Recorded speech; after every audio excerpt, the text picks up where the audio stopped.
Rreshjet e shiut deri me intensitet të lartë në 24 orët e fundit kanë sjellë probleme me furnizimin me energji.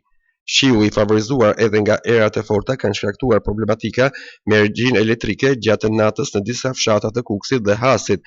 Sipas OSHE-s dhe nga informacionet e dhëna nga Komisioni i Mbrojtjes së Civile pranë prefekturës, probleme me furnizim me energji elektrike ka patur në fshatin Kodorlum, njësia administrative Shtiqen, lagja Boshe, njësia administrative Qendër Kukës, bashkia Kukës, fshatrat e Gjinaj, Pusithat dhe Domaj, njësia administrative Gjinaj, bashkia Has.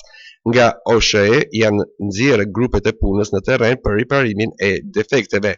Ndërkohë, sipas Komisionit të Mbrojtjes së Civile, rrugët nacionale janë të qarkullueshme normalisht, pavarësisht se disa problematikave nga rënja e gurëve, dherave, si dhe daljes së ujrave në rrugë.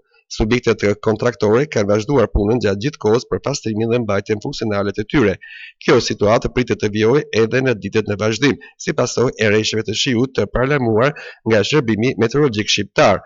Komisioni i Mbrojtjes së Civile pranë prefekturës Kukës në njoftimin zyrtar bëri të ditur se nga bashkitë Kukës, Has e Tropoj nuk ka raportime deri tani për ndonjë problematik tek popullata.